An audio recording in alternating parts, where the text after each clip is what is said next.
All right. I have the quiz, Oh. take-home quiz, graded. I'm sorry. I'll get the test to you tomorrow morning. Tomorrow at the beginning of class. We can go through it at that time if there are questions from it. Okay. Do you guys have questions? Yes. Sydney?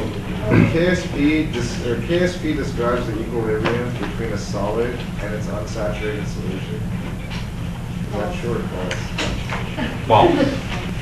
That's false. How would you correct that statement? It's a saturated. Yeah, it's got to be a saturated solution, because if it's unsaturated, what it means is QSP is less than KSP, so it's going to shift to the right, and then it's going to dissolve more solid and increase the concentration of the products until the solution becomes saturated, at which point QSP is equal to KSP. And so, yeah, it's a saturated. Other questions?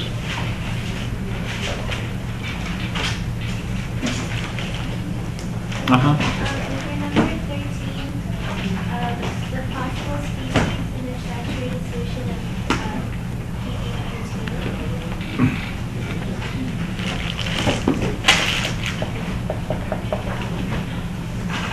PBI2. So you take some lead 2 iodide, put it in water. What's going to happen? Given it enough time, it's going to dissolve and saturate it. Once it becomes saturated, then the crystallization rate and the dissolution rate are equal. There's no further net change here. And so what were the choices? A? PB2 plus, I minus, PBI plus, and PBI2 aqueous.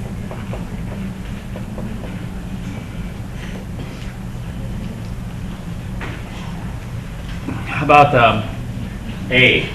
Yep. Yep. B? Yep. How about C? No. D? Possible. Yes. How come it's possible? Because you don't necessarily lose 2 iodide at the same time. So there could be like a transition somewhere. That's one way of thinking about it, but something like PBI could come from this. You know what this thing's called here? Ionic lattice? No.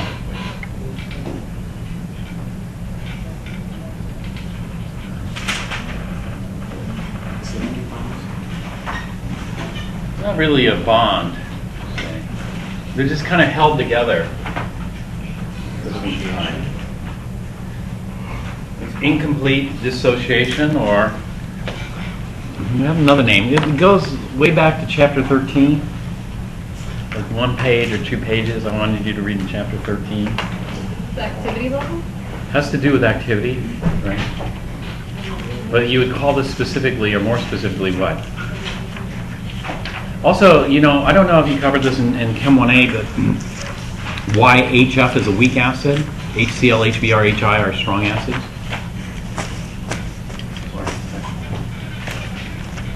Same reason there. Chapter 16.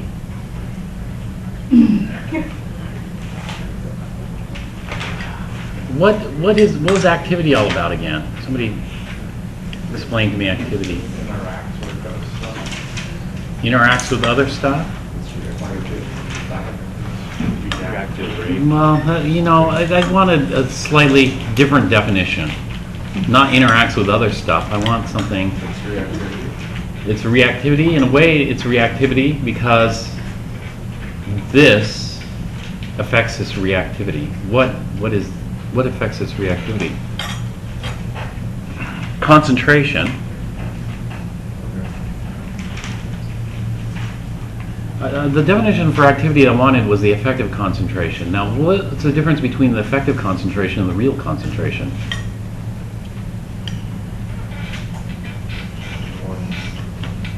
and one's reality. Yeah, what makes the real one deviate from ideal? Complete dissociation versus dissociation. Right, right. And so this this is ideal here. This is what you'd expect in a real solution, perhaps. Incomplete dissociation, this kind of stuff. This is called an ion pair. You know, you could have ion pair formations. Ion pairs can be strong or they can be weak. You know, but they'll have an impact on it. And so we have ion pairing here. And this is like, you know, this PbI2 aqueous is, you know, this lead picks up 2 iodides. And so it's paired like this. You know, it's not really a molecule because it's not held together by covalent bonds. It's just these ion-ion attractions from ion pairing. And so, you know, most people get A and B, and that's the bulk of it. And then, you know, some people get D and E. A lot fewer. But there's partial credit with a problem like this. You just pick A and B, you get credit, and then maybe, I don't remember if I get bonus D and E. And so it has to do with all that real and versus ideal.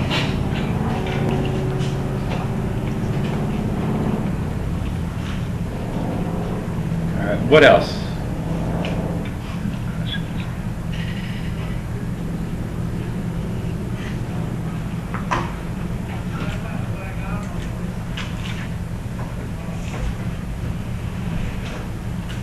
Are we going to expect to have the KSP values given to us? Yeah. If you need a KSP, it'll be given. If one's missing, you can ask them.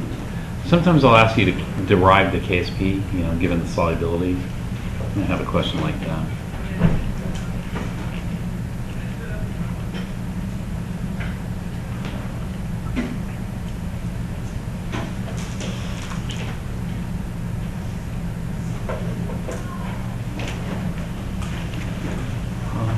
Any other questions? This whole chapter is like only dealing with KSP values, right? And KFs. And KF. Yeah. KSPs, KFs, KAs.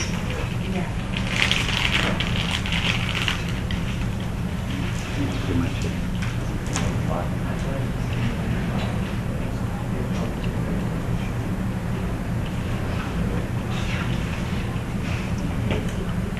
No other questions? Anything? Homework problems or chapter 18, old exam?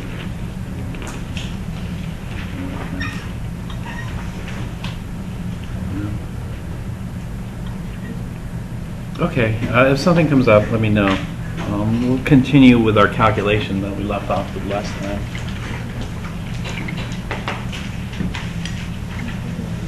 Looks like you're having a good time. Let me ask you this. Well, there was a problem in there. What was it? Silver chloride, which is the most soluble in? Is there a problem like that? I'm just curious what you guys put if you don't know about ion pair.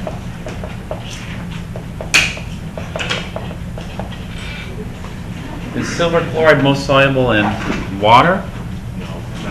No. It's not. What is it most soluble in? I think KCl? If you say KCl, chloride is a common ion. So if you increase the chloride here by adding KCl, that's going to shift the equilibrium back to the left, and which decreases the solubility. This is called the common ion effect. And so KCl, it should be more soluble in water than in KCl because we have a lot of chloride there, and any silver ion that comes is going to be attacked. So, I mean, given another potassium salt, like potassium iodide or something, something that's not a common ion, wouldn't the stronger acids still be the better solvent? Well, what were the choices again? There KCl, NaO3. Oh, wait, there was no. NaO3. Never mind, sorry. That wasn't my concern. All right, so it's not going to be KCl, but what about water versus NaO3? Which one should it be more soluble in? Well, NaNO3, there's no common ion here. You don't have to worry about that.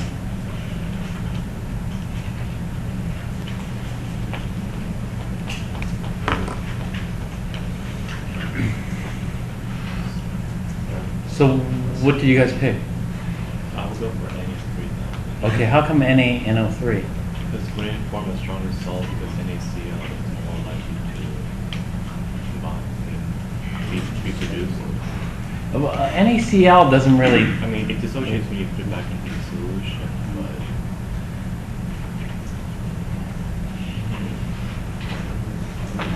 The correct answer, you're right. It is NaNO3. That's the right answer. It's most soluble in NaNO3, but why is it most soluble in NaNO3?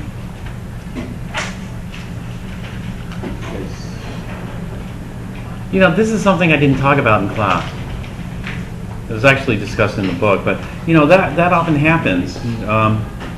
This could be a challenging problem if you don't know it, but if you heard it before, then it's not so bad. It's not bad. And so, can someone explain why it's more soluble in NaNO3? Is it it's like, I don't know how to word it, but like describing it, like the polar strengths of this salt? Like the ionic strength, Yeah. that kind of thing? Yeah, it has to do with that, right? That kind of stuff, you know. But there's an easier way because, you know, what is polar strength or what is ionic strength or what is that exactly? It's a bunch of charges. Bunch of charges. And how do those charges influence things? And so the reason I ask you this question is because of the ion pairing thing, right? What happens here is, this is called the free ion. They're free. But what happens if a silver now is surrounded by nitrates? Nitrates are going to be attracted to silver and pair up like this. So if we have a nitrate that's surrounded, a silver that's surrounded by a bunch of nitrates, then it's no longer free. And therefore, if it wants to react with chloride, what it has to do is it has to break free from the nitrates and then react with the chloride to form silver chloride. And so what happens here is the nitrates will interact with the silver, decreasing the free concentration. And so if the free silver ion concentration decreases, which way does this shift? To the right, and so that means it becomes more soluble. But how stable are these? Not very. And so these aren't stable. They'll break apart easily, but new ones will form. And so it's a very minor effect, and so it would be slightly more soluble in sodium nitrate than water because of this kind of ion pairing interaction going on.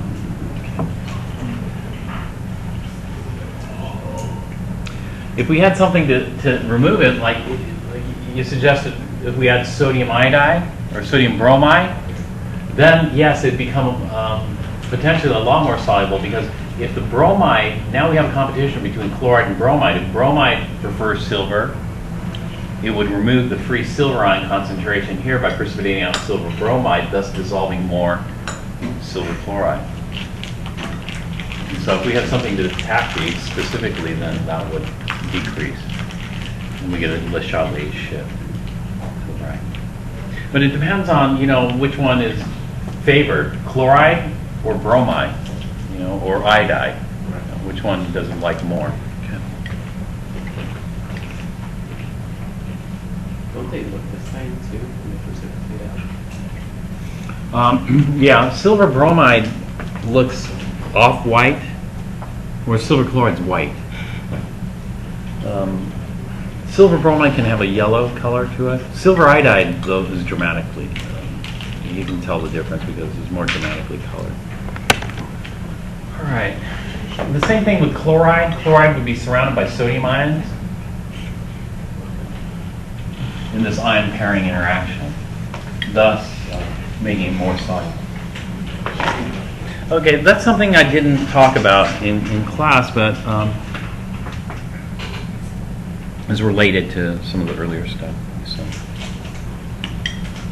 Okay, if there are no questions, what we're going to do is we're going to complete the calculation that we're doing for hydrogen peroxide decomposition. We're looking at hydrogen peroxide decomposing into H2O liquid plus O2 gas, this. We took a data table like this. So we started off at 0, we went to 200, and then 400. So hydrogen peroxide, I think it was 252, right? No, 232.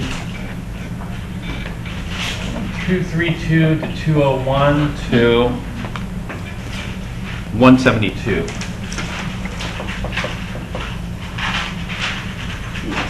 Yeah. This is just data right at the beginning.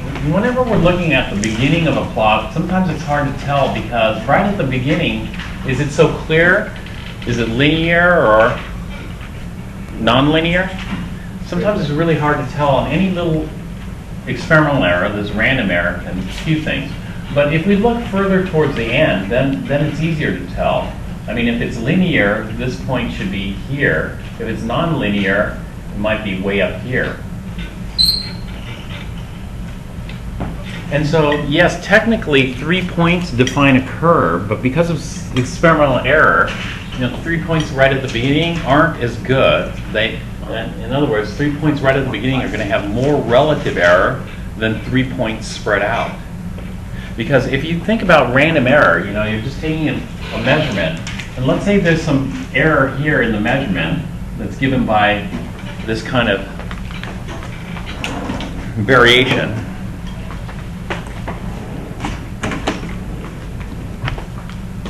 What we call an error bar. And so let's say we expect this much fluctuation in this. Well, that will prove to be much more dramatic in terms of error than here. Let's say that the measurement error is about the same for all these. In fact, let's say it's the same.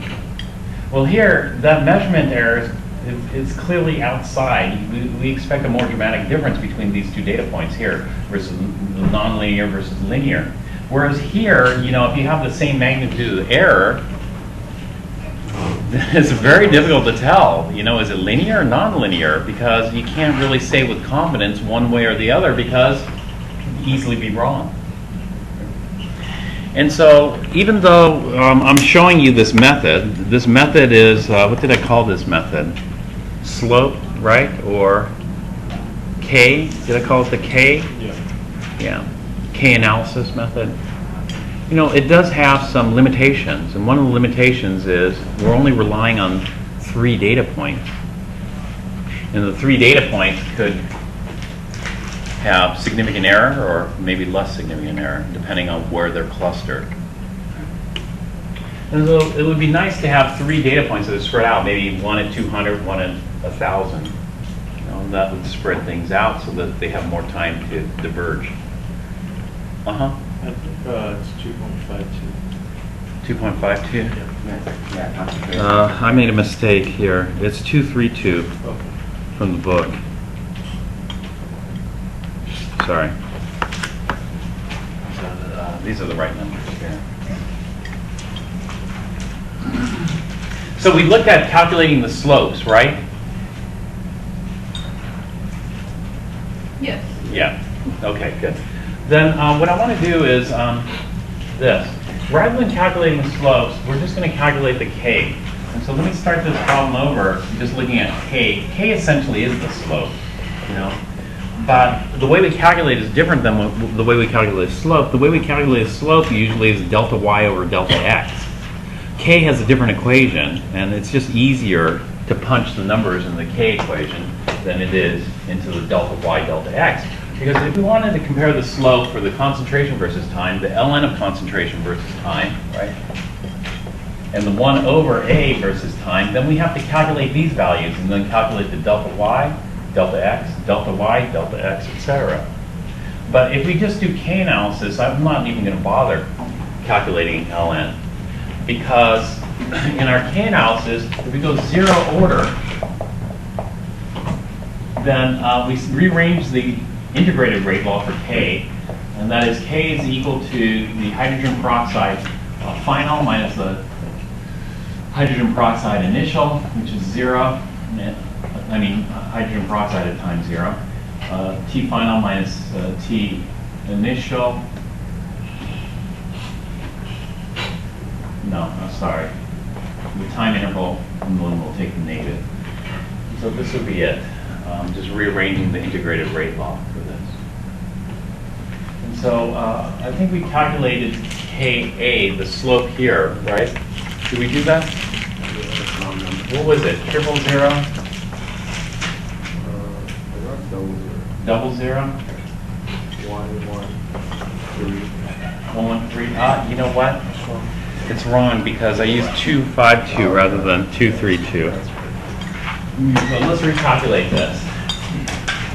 Recalculating, the final is 201, the initial is 232, the time interval is 200. And we're going to multiply this by negative. The units here are going to be molar on top and seconds on the bottom. So 100155. 00155 molar per second. All right, the next interval here, KB, we're going to have negative. All right, the final is going to be 172. The initial will be 201. And the time interval is again going to be 200 seconds. The units here are molar per second. This is going to come out as 0.00145. 145. So 155, 145, that sounds pretty close. That's for zero order. Now, let's compare. You know, the K, or the slope should be constant here in a zero order. For first order, the K's are going to be constant if we plot the ln. And so what we're going to do is we're going to solve this equation, the integrated rate law for K. That means it's going to equal the ln of A times 0 over A times, excuse me, A times T over A times 0 divided by T, and the negative here. And so we calculate Ka. Ka will be negative ln of 201 over 232 divided by the time interval, which is 200 seconds. So what does that give us here?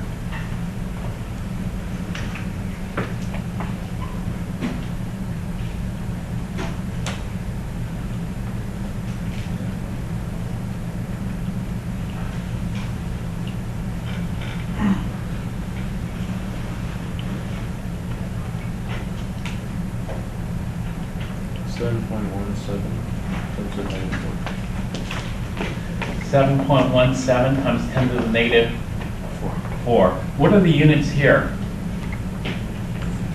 Units here, the molar cancels out, and we just left with seconds to the minus 1. And so the units don't match. You know, for a zero order, it's molar per second. For here, it's per second. And so let's go ahead and calculate KB. KB is minus ln. 172 over 201 divided by the time interval of 200 seconds, or delta T of 200 seconds. So what does this one come out to?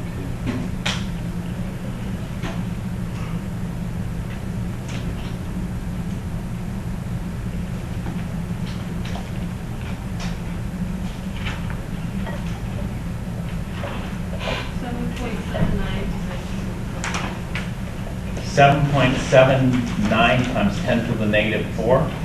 Okay. Seconds to the minus 1.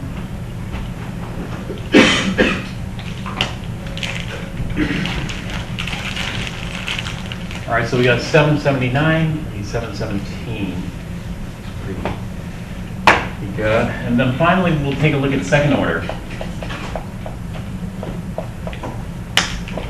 second order, K is equal to 1 over A at time t minus 1 over A at time 0 divided by t.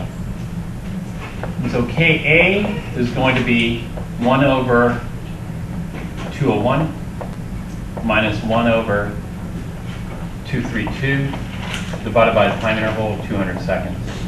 And what do we get from this one?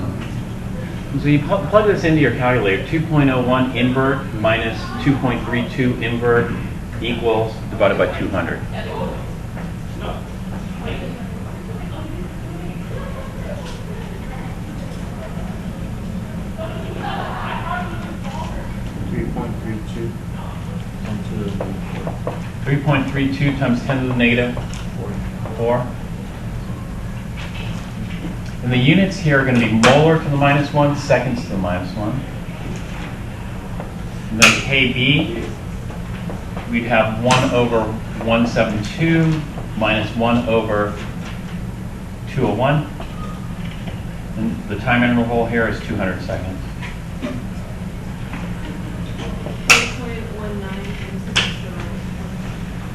4.19. What was it again? 4.19. 4.19 times 10 to the minus 4? Okay. Now K should be constant, you know, for the slope should be constant, so if we plot ln or 1 over A or just A versus T. And so which one of these pairs is most constant? To determine that, we'll just calculate the percent difference. The percent difference will be the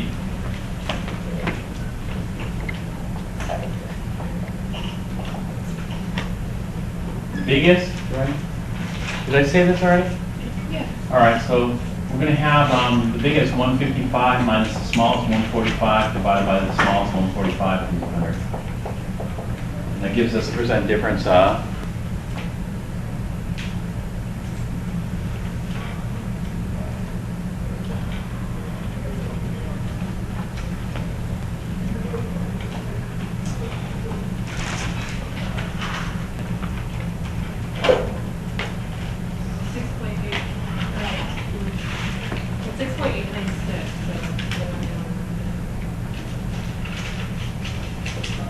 6.896%. Okay, then let's go to first order here. Calculate the percent difference.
Somebody have it?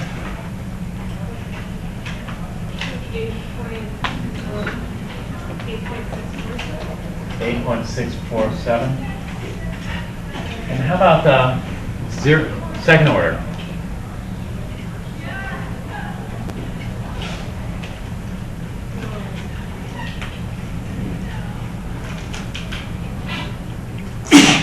Is it 0.26? Oh wait, 26.2. 26.2%? Yeah. Yeah, that sounds right. And so out of all these, which one looks to be the most zero order?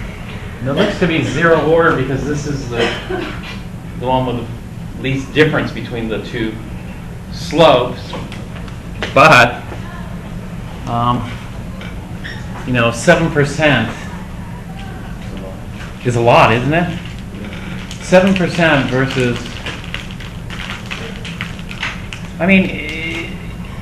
pretty soon, things like, it becomes difficult to tell the difference, So, for example, which is a colder temperature, 1,001 degrees or 1,000,000 degrees? Oh, 1,000,000 degrees is colder, right? But both are very hot temperatures, yeah. And so the thing is, somebody might say, what was your percent error on that lab? Oh, I had a 68% error on that lab. And then another person might have a 63% error and go, wow, I did much better on the lab than you did because I have a 63% error. But, 63 and 68% error is no real difference. They're both bad, right? And so when you're looking at this, 6.8, 6.9 versus 8.6, is really 6.9% that much better? No. When you're starting to get numbers like this, you start to worry, about the data, about error, this kind of stuff, right? Because both of these seem off. Neither of them seem very good, right? And so in a case like this, you might be fooled because of the cluster of points. Small variations will mean dramatic differences in the slopes.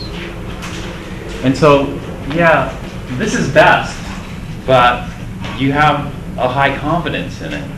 No, if this were like 0.89% for sure, 0.89% versus 8.6%, I'd go with that. This would be the better one. But since both of these are like 7, 8, 9%, they're both off. But does that mean we can definitely rule out second order? Oh yeah. Here we can rule this off. Now, it doesn't look like it's second order at all because it's very poor.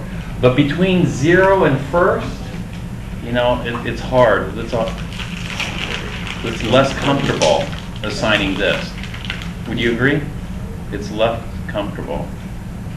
And so it'd be nice to have a more dramatic difference in this. And so what's one way we could improve our confidence in assigning this as a 0 order?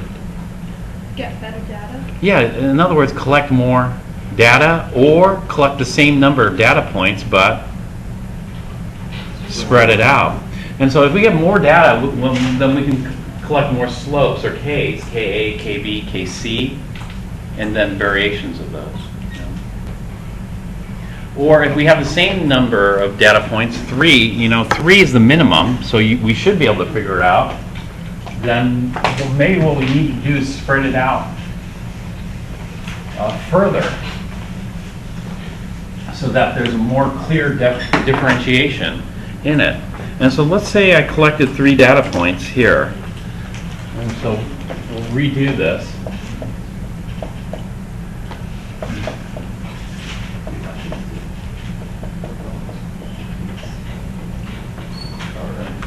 The reason I'm telling you this is because, do you know the decomposition of hydrogen peroxide is not 0 order?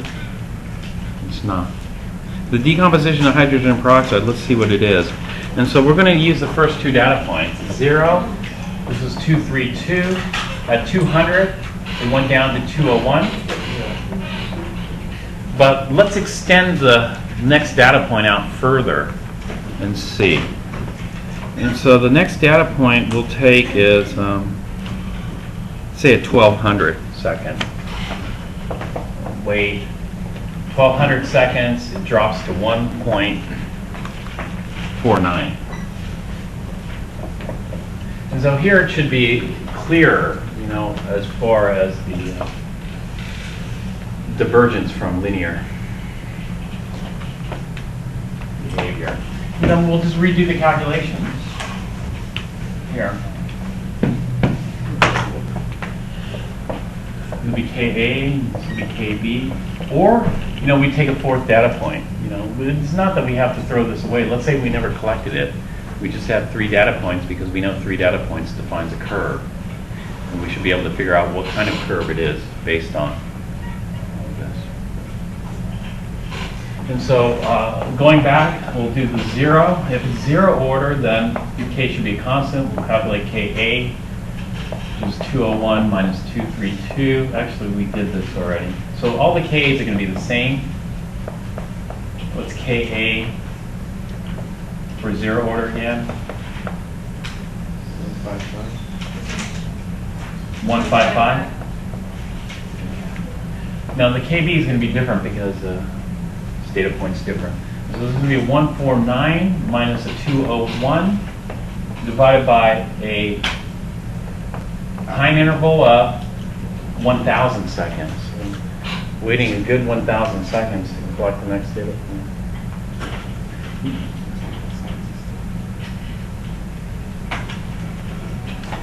And this comes out to Negative 5.2 times 10 to the negative 4. oh, and then change the sign. Sorry. So it comes out to 000 52 0. All right, that's for 0. And then we'll go to first. The KA is the same. What was that value again?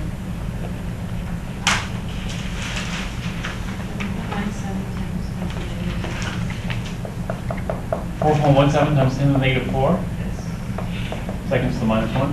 KB, we'll calculate. This is going to equal ln of 149 divided by 201 divided by the time interval. Time interval is 1,000 seconds and multiply by negative. So what do we have here? For the KA, yeah, it's 7.17. 7.17.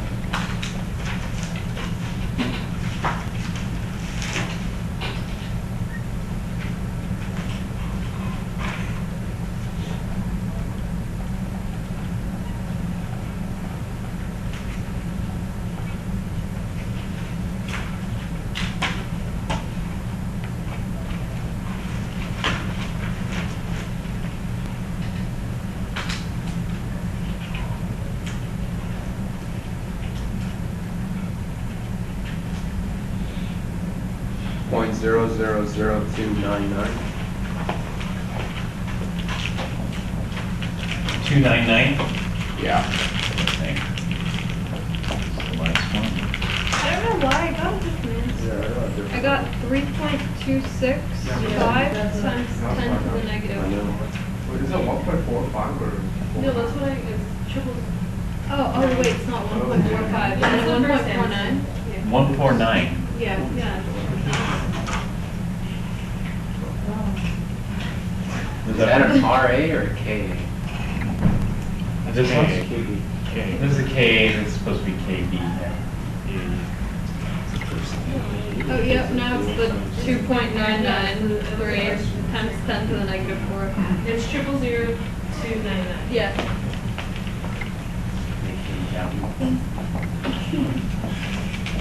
Triple 0299? Yes. Okay.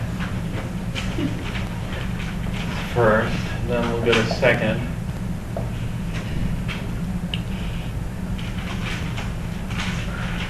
KA is the same. What's KA again? 3.32 times 10 to the negative 4. Okay, the units here are molar to the minus 1, seconds to the minus 1. KB, get 1 over 149 minus 1 over 201 divided by a time interval of 1,000 seconds. 1.736 times 10 to the negative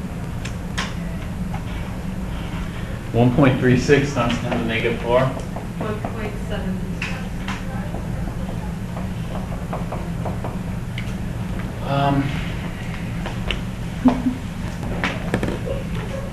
Do any of these look good? No. none of these look good. I was thinking, why did none of these look good? We need more data.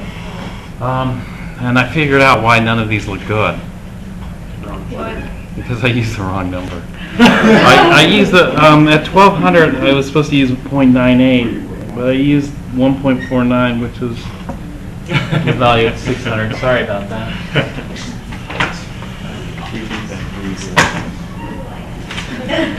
So Did this you rate is everything? 0.98. Now just KD. Oh.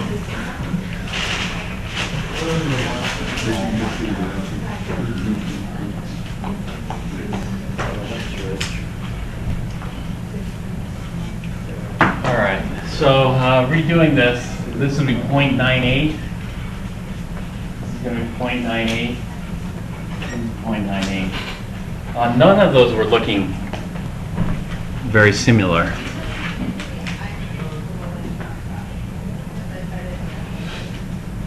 The KB for zero order is 0.00103. All right, 155 versus 103. Okay, that looks better. How about this one?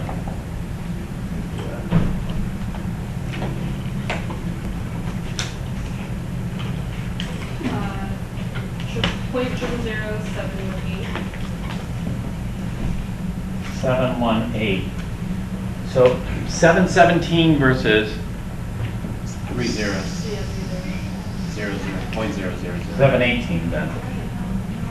That's looking pretty good. How about this one? 5.22 times 10 to the negative 4. 2 times 10 to the negative 4.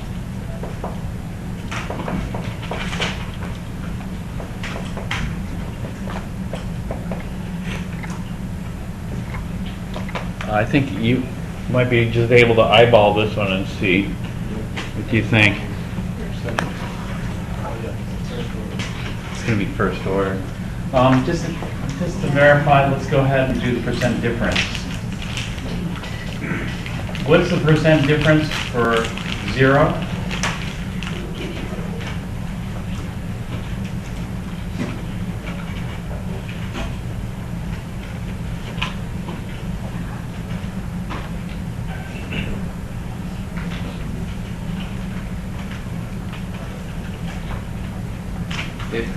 .48.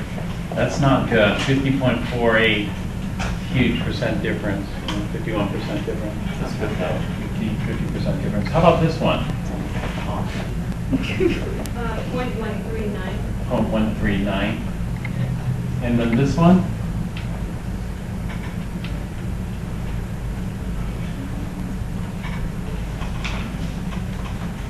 Uh, 61.6. Now, this is easy to see, right?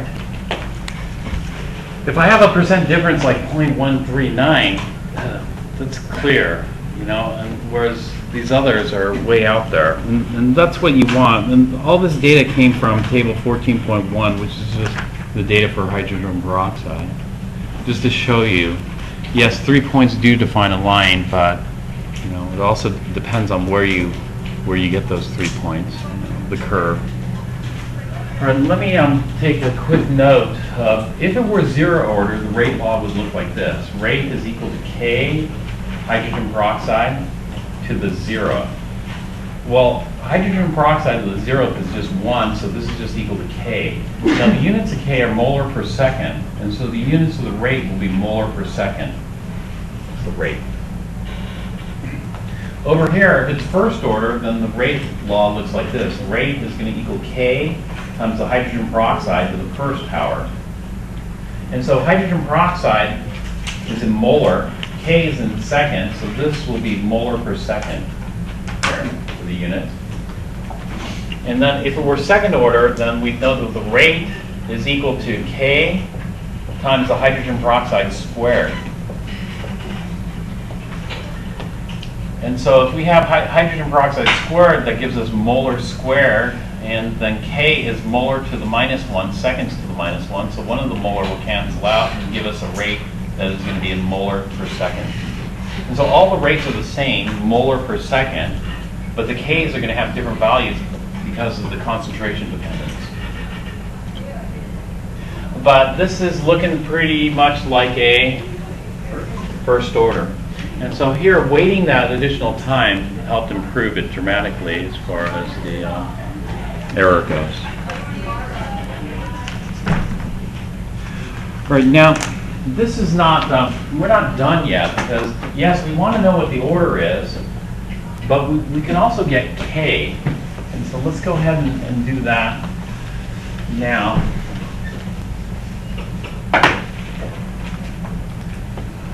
So if we have the rate is equal to K, you know it's going to be first order, so we pick this equation times the hydrogen peroxide first. What we're going to do is we're going to use the average K for this. We only have two values, so it's going to be Ka plus Kb divided by 2. So Ka is 7.17 times 10 to the minus 4 plus 7.18 times 10 to the minus 4 divided by 2. This would give us 7.175 times 10 to the minus 4. Okay, and the units here would be in seconds to the minus 1. And so our rate law is going to look like this. We'll just substitute this value for actually, let me just write it in decimal. 0.00717.5 seconds to the minus 1 times the concentration of hydrogen peroxide. So this would be our complete rate law. With our rate law, we can determine the rate at any concentration. Let's say we had a half a molar, then the rate would be half this. Now, the rate law tells us something. A big rate law means a fast reaction or a slow reaction? A fast reaction. So the bigger the rate constant, I should say, the bigger the rate constant, this part, the faster the reaction. The higher the concentration, the faster the reaction.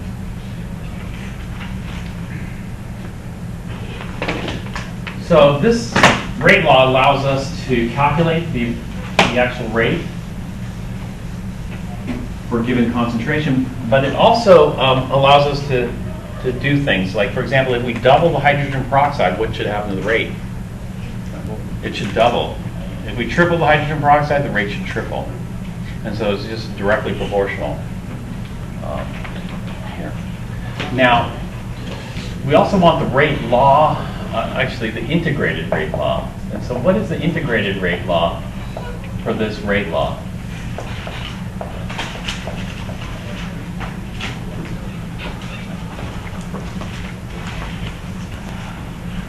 This you don't have to memorize, the equation. The equation will be given on the test.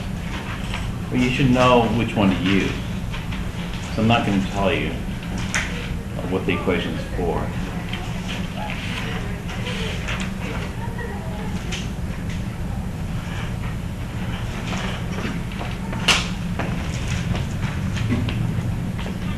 So integrated rate law for first order single reactant is going to be ln of hydrogen peroxide at time t over the hydrogen peroxide at time 0 is equal to minus kT. So we do the integrated rate. We know what K is. K is just going to be 0.007.175 seconds to the minus 1 times T.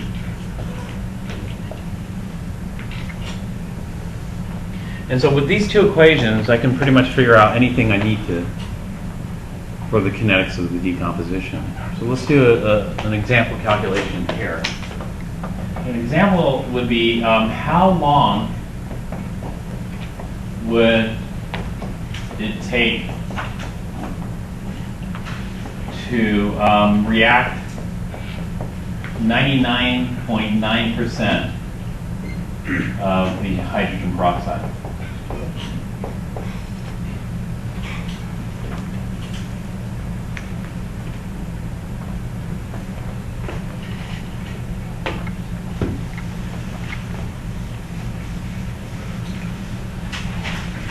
So this one, we could either use that starting concentration that we had earlier, 232, or we don't really even need a starting concentration because we can do this. we can just say that the concentration at time t is how much is left over. And so we'll only have 0.001 or 0.1% of our original hydrogen peroxide left over. This is divided by the original hydrogen peroxide. And so the original hydrogen peroxide cancels, and we're just left with ln of 0.001, which is equal to minus K. K is 0.0007175 seconds to the minus 1 times T. And then solve this for T. T is equal to what?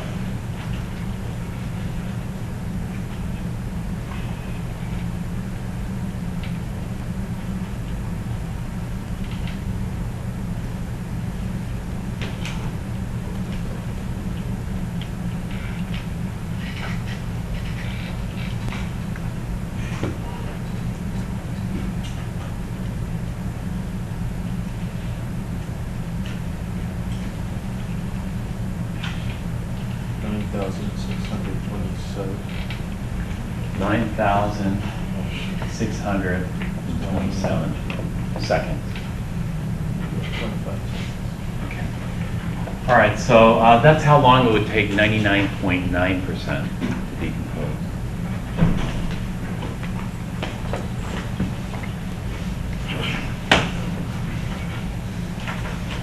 We could also calculate how long it would take to get to a certain concentration. We just plug that concentration in, figure out the time. Or we could figure out the concentration at any time, just plug in the time and then solve for the concentration. But let's do another example. An important time in first order kinetics is T1 half.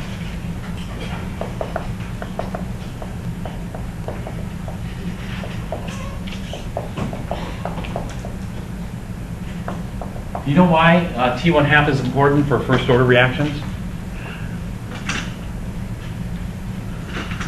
T1 half for first order reactions is constant or changes? Well, for a given reaction, it's constant. And so the T1 half is important because it's a constant. So first order reactions can either be characterized by the K, the bigger the K, the faster the reaction. Or they can be characterized by T1 half. The bigger the T1 half, the longer it takes, and the slower the reaction. And so why don't you do this? How long does it take for 50% reaction? That is, we consume half of our original. And so go ahead and do that calculation and then tell me. I'll be right back.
Yeah, once you do that, I Did I go? Did you get 966? Doing LN science. Basically, H2O2 cancel each other because they're both in disorder. Like it's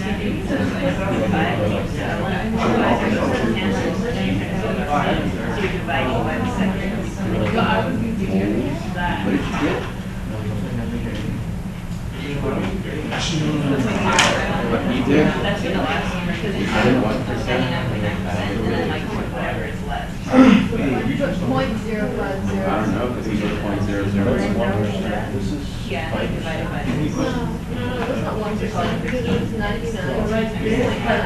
So you're looking for the other part. It's 8.00.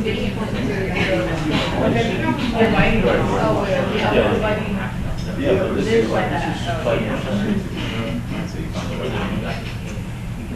Oh, yeah.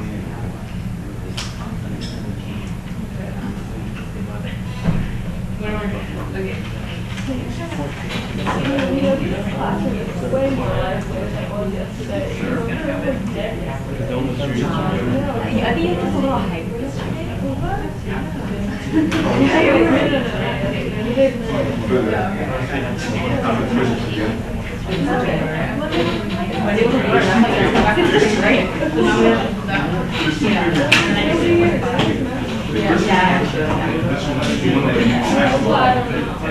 I remember nobody being here. That part.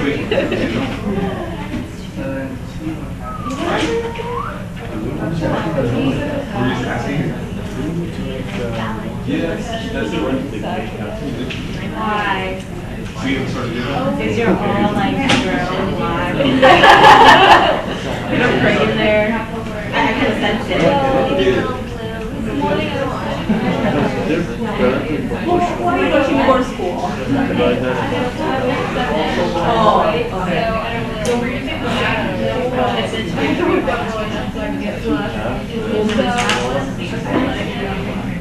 You got a ticket? 58. I've done that too. There's one thing is speed, but What that's street? What street? reckless.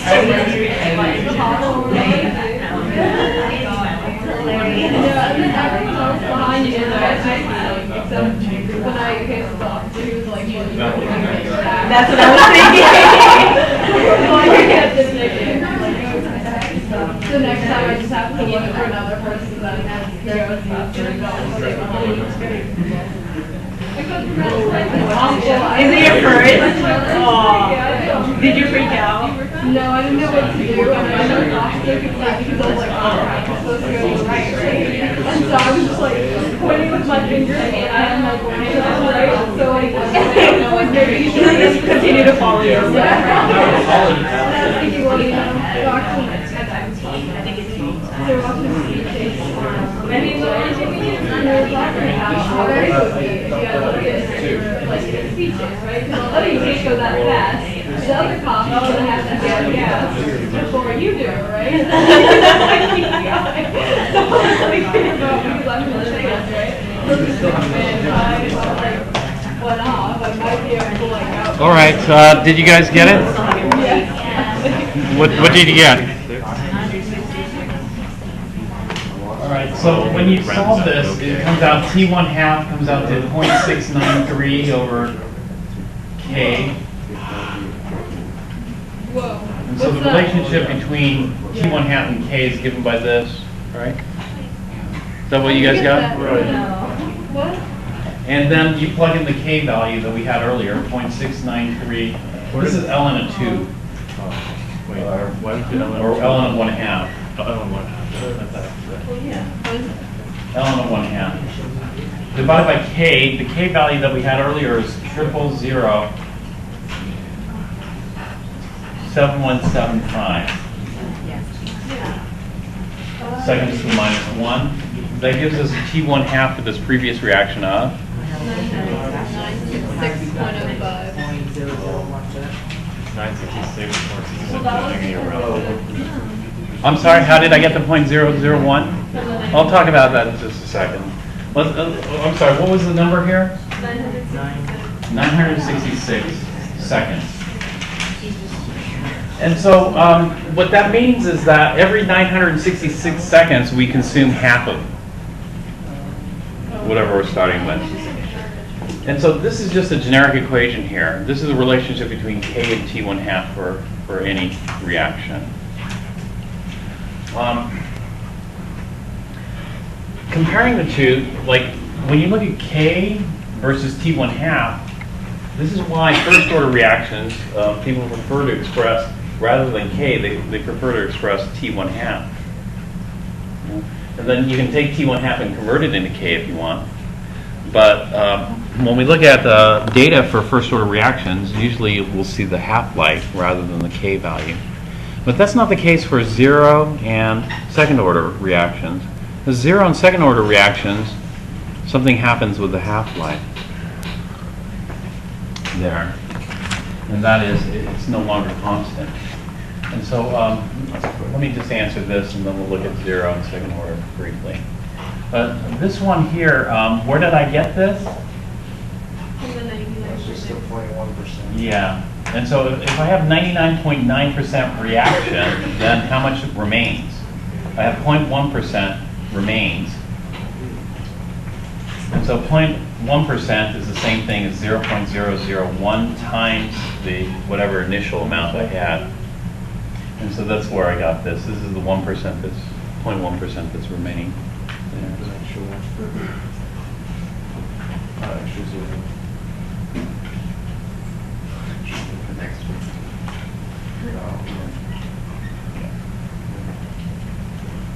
And that's it.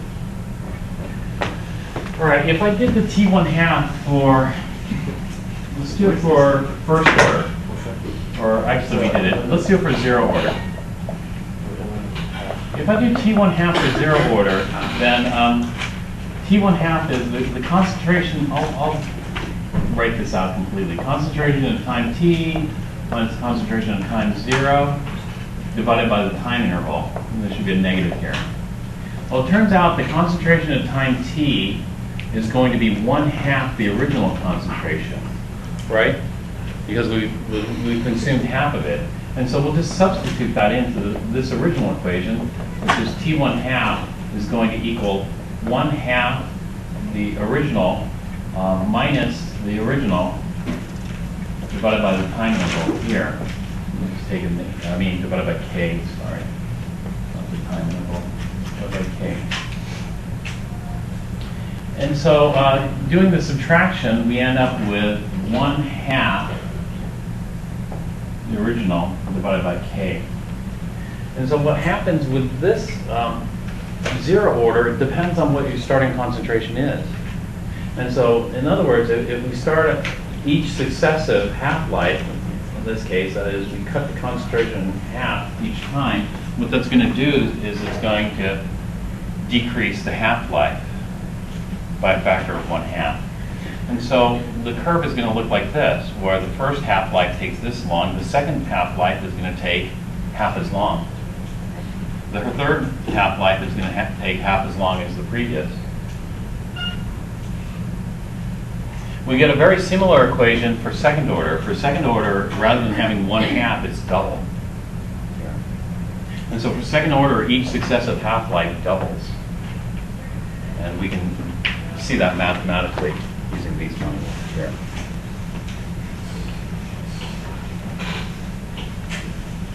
All right, so really to figure out or to do the calculations for kinetics, our predictions, we're going to need the rate law and the integrated rate law.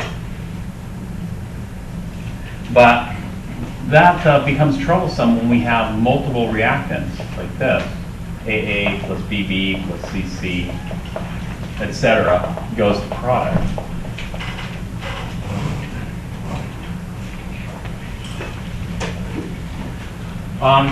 We can generate the rate law for something like this, but we aren't necessarily going to get the integrated rate law. And so let's look at multiple reactants versus a single reactant like hydrogen peroxide. Hydrogen peroxide is a lot easier because the rate's just going to depend on the hydrogen peroxide concentration. This one's a lot more difficult because the rate depends on the concentration of A, the concentration of B, and the concentration of C in some complex manner like this, where the rate is equal to K, the rate constant, times the concentration of A raised to some power M, concentration of B raised to the N and C raised to the O, etc., depending on how many we have in there.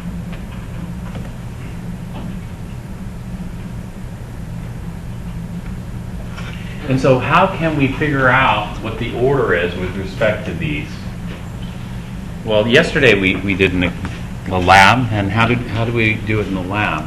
How do we, Pseudo M order. yeah, pseudo M order. So we make B and C very big. We don't change. We can figure out the dependence on A alone, because the only thing that's going to impact the rate is the change in the concentration of A. Because B and C stay pretty much the same because they're so huge, right? And then what would we do in the next experiment? We'd make it pseudo N order, repeat, repeat. Okay. Did we do that?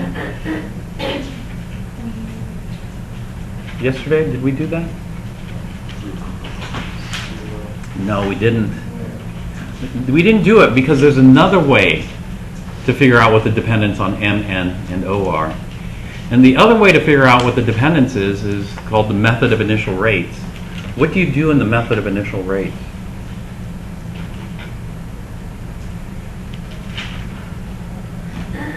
This is what you do in the method of initial rates. What you do is you just double it.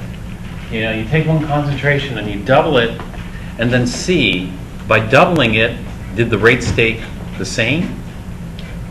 If the rate stayed the same, then it appears that A has no impact on the rate, which must mean it's zero order in A.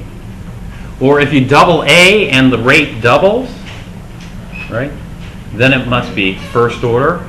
Or if you double A and the rate quadruples, it must be second order. And so by doubling the concentration of A, we could figure it out. Well, you know what? We didn't. Because A in yesterday's experiment was crystal violet. Did we double the volume? No, we kept it the same. And so we left A the same, and we changed B. What did we do to B? We doubled it. We started with 5 milliliters, and then we doubled it to 10 milliliters. And so what we did was we left A constant and doubled B, and then saw, did that have an impact on the rate? Did it? Yes. Did the reaction happen twice as fast? 4 times as fast? What happened? And so this gives us some clues as to the order dependence on B. So there was no C. No? And so basically we could figure these things out experimentally, you know, M, N, and O, and then we can calculate what K is, like we did earlier. But is that the only way to determine what M, N, O are and K is by using experimental data?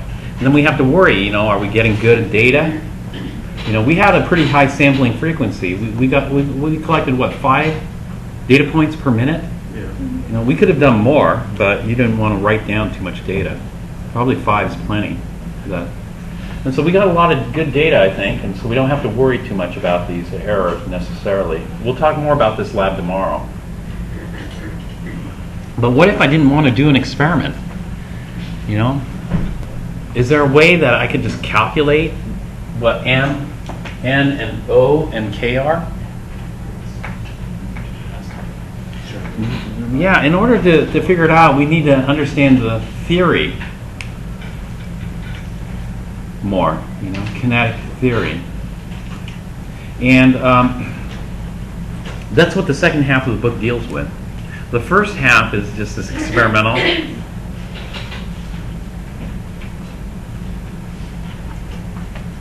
based derivation. The second half is more theoretical. You know, it shows how the theory is related to the experiment and how we might be able to determine these values theoretically. And so let's talk about where these come from and what do they mean. And so, this is in color.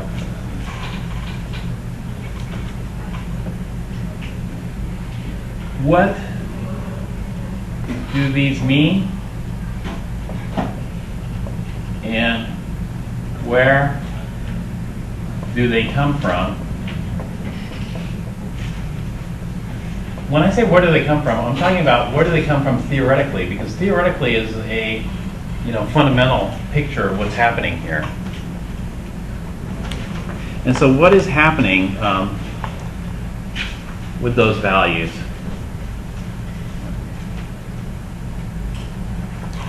And these come from the, what we call the mechanism of the reaction.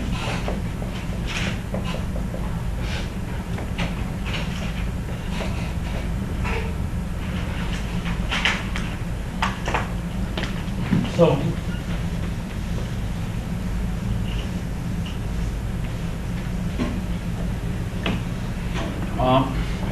for example, K. K has to do with the collisions.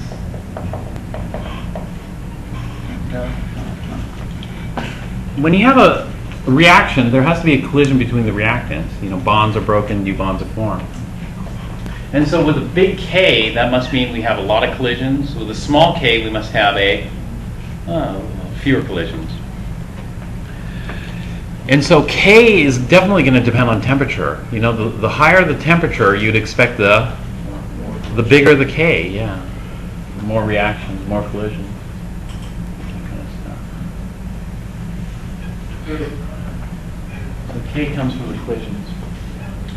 M, N, and O come from something else. And so let's talk about M, N, and O, you know, next. In terms of this example here, let's say I'm looking at methane gas and 2 oxygens reacting to form CO2 and 2 waters, liquids. In order for this reaction to occur, we need collisions between the methane and the oxygens, right? And if we look at the rate is going to be dependent on the rate constant, K, times the methane concentration raised to some power m, times the oxygen concentration raised to some power n. And so the question is, where does m and n come from for this particular reaction? And so let's just take a look at the collisions that are happening here and then see, you know, what kind of concentration dependence do collisions have?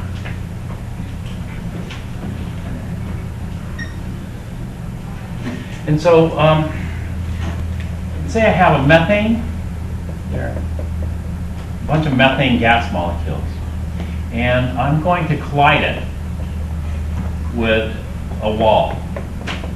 This is a wall.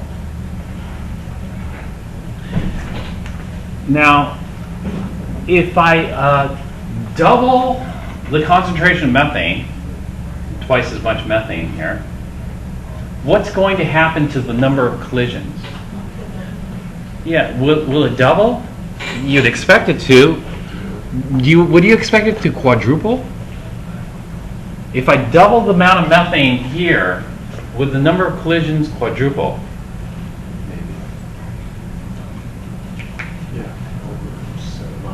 Doesn't it depend on the rate of reaction or the rate of collisions? No, I'm just thinking about collisions. This temperature is the same. And then not about volume.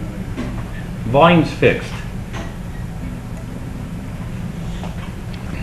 In other words, I have a container, I'm just looking at the collisions. If I put in twice as many molecules, I should expect twice as many collisions? Yeah? Or less than twice? Okay, how about let's do this. Let's make this an ideal gas. In an ideal gas, if you double the number of molecules, Of both or just looking at methane right now. Let's just look at methane. If we double the number of methanes in here, then I should double the number of collisions. Does that make sense? I don't expect it to quadruple. In other words, what happens to the pressure of the gas? Pressure is due to collisions, surface. If I double the number of moles of gas in a container, will the pressure double, quadruple, or go less than double? It'll double, right? You double the moles, you're going to double the pressure. Ideal gas law. And so, if we're thinking about collisions, then the impact concentration has on the number of collisions, it should be first order. That is 2 times the concentration should yield 2 times the collisions. Does that make sense? And therefore, I expect a first order dependence. Yeah, expect first order in methane. Expect that.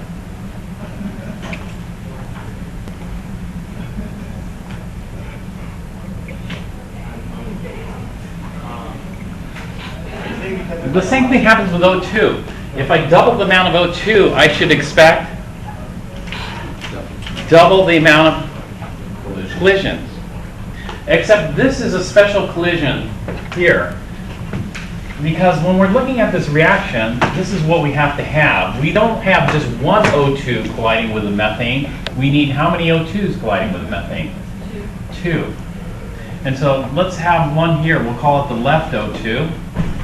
And we have the right O2. And then let's keep methane in the middle here.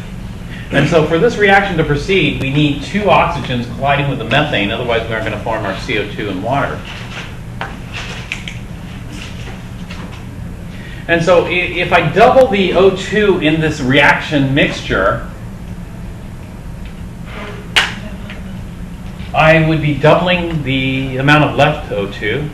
Would I also double the amount of right O2? Yeah, in fact, it's O2 is O2, you can't differentiate.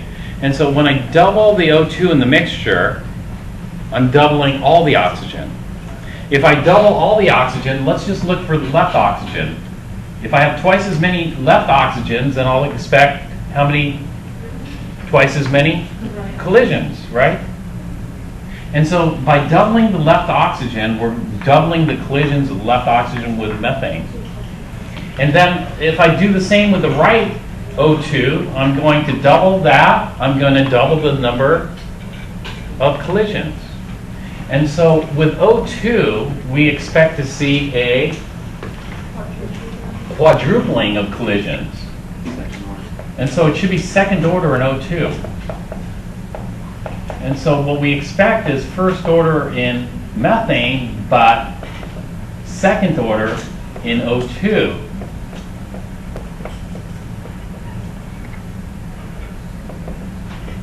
And so this is the concentration dependence on collisions, right? And this is just a simple concentration dependence.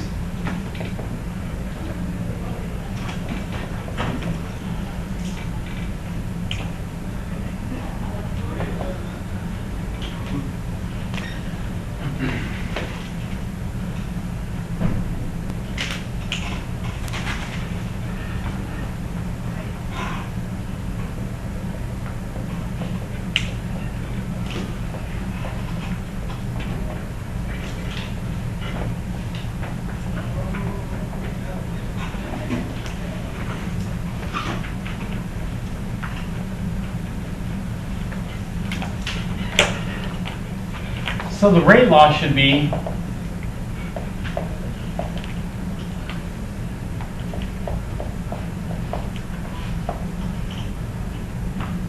rate is equal to K methane to the first, O2 to the second.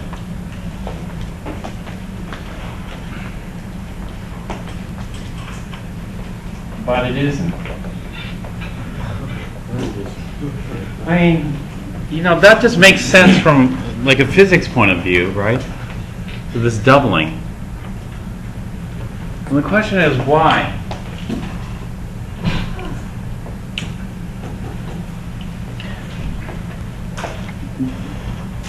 The reason is because the reaction doesn't occur as a collision as described.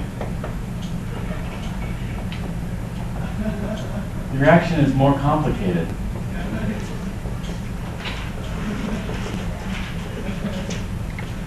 A collision like this is very difficult because will the methane stand still like this for two oxygens to collide in sync? No, the methane's moving. And so the two oxygens have to collide in sync with a moving target. Is that going to be something that's very probable? No. Not only that, when methane and O2 react, what should we form? We should form CO2 and water. But when you look at the reaction itself, I mean, everybody's familiar with this reaction. You know, what's the blue? What's the blue stuff? Is the blue stuff water? You know, water is blue, isn't it? No, actually, water is not blue. Water is colorless. So what is the blue color in the flame?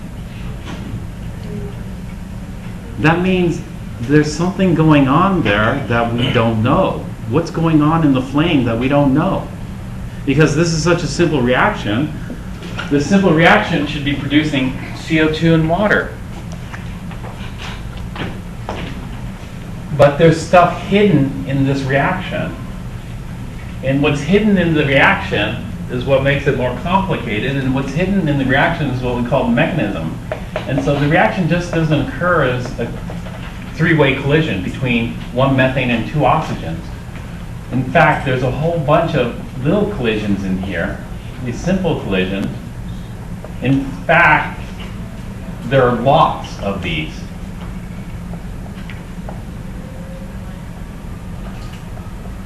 Collisions to produce various species. And somebody mapped this out. It wasn't, you know, this reaction has been known for a very long time, but it wasn't until about 10 years ago until somebody figured out what the heck is going on inside that flame. And there's a lot of stuff going on inside the flame because, as I recall, there are over 2,000 potential collisions inside that flame. And so there would be 2,000 little steps in here, potentially, on your way to CO2 and water. And so the reason why we can't just simply show a very simple concentration dependence on collisions is because we don't even know what the heck the collision is. You know, which collision is it? Or is it all these collisions, or how do we handle it? And it turns out in all this mess, there's one bottleneck collision. You know, this bottleneck collision is every one of these paths has to go through, and it's a very slow collision with low probability. And so this collision here, wherever it is, turns out to be what we call the rate determining step of the reaction. And that's where it's very simple to see the concentration dependence on the collision. Here's where you just expect, oh, these things are colliding, and if we double this concentration, the number of collisions double. If we triple the concentration, the number of collisions triples. And we see this kind of dependence. And so this whole thing is called the mechanism. And where we get M and N and O, that comes from this. And so the origin of the M, N, etc. is within the mechanism. And once we see what that particular step is, then it's very easy to predict what M, N, O, etc. are. And so we'll look at this next time.